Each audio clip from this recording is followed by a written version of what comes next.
怎么样去提高自己的情绪管理能力，保护好自己的能量？拥有强大的情绪力，它不是在术层面，而是在道层面。给大家分享3个点，只有真正做好这3个点，我们才会真正拥有情绪力，才能驾驭情绪。第一，建立情绪上的边界感，不要太多的去参与别人的因果，不管他跟你有多亲密。比如说我男朋友因为工作也好，或者说因为其他的事情也好，他的家庭琐事也好，有一些负面情绪，然后他把这些情绪带回到了家里，带到了你的身上，对你发火。我们一定要学会适当的忽视。第一，不要跟他去对抗，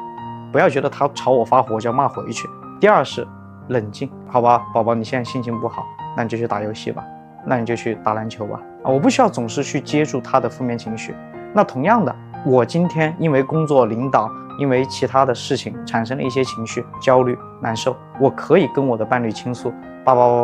倾诉完之后，我也同样的跟我的男朋友说，好了，宝宝，我跟你说完了，我很烦，现在我要去按个摩，我要去洗个头，我自己来解决我的情绪。第二个点就是不要太有共情能力。一个女人如果想要自己好，就要学会适当冷漠，不要有太强的共情能力。因为你对一个人的苦难的共情能力越强，你对自己的否定就会越多，你就总是会看到自己的不幸。女人有个特别有意思的心理，就是如果对面这个人他跟自己有相似的经历、相似的命运，往往更容易产生连接，甚至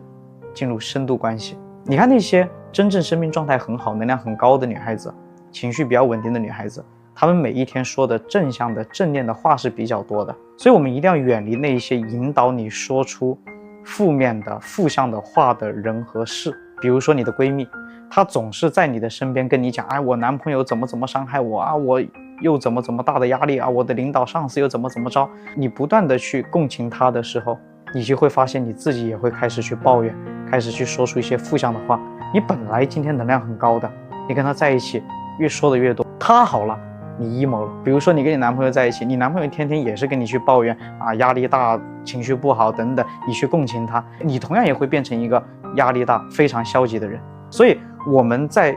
跟人相处的过程当中，如果别人分享的是一个正向的开心的事情，我能够去共情，我就让自己多说一些积极的正向的话。如果别人跟我分享的是负面的信息的时候，我们一定要冷漠。那你分了吧，那你消化一下吧，3-2个字带过去，不做深度交流。第3个点，尽可能的去看见事情的本质。打败方便面的不是其他品牌的面条，而是外卖。同样的，打败情绪的是逻辑。其实人的大脑它就是由2部分构成，感性脑和理性脑。人之所以深陷其中，人之所以被情绪裹挟，其实就是因为你一直在用你的感性脑思考，你就理不清楚，就会情绪泛化。如果你用理性脑去看待一件事情，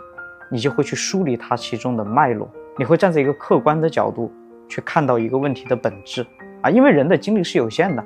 你在用理性脑思考这件事情的时候，去探寻逻辑，去探寻本质的时候，你的感性脑它就作用的就少，你的情绪就少。在思考的过程，其实就在稀释情绪的过程。你看，像在情绪疗愈当中讲到过 ABC 疗愈法，一个人情绪的产生是取决于你对这件事情的认知，你的认知不发生改变，你的情绪就没办法发生改变。所以你看很多厉害的女生，她们都有一个习惯，就是我遇到问题，我有情绪了，她们往往都会去找那种真的比自己更高维度的人，或者说这个领域当中专业的人去交流，因为他们可以帮你梳理这件事情的脉络，让你去更接近于真相，让你更能够清晰的去看到这件事情的本质。所以我经常说，逻辑思维能力强的女生，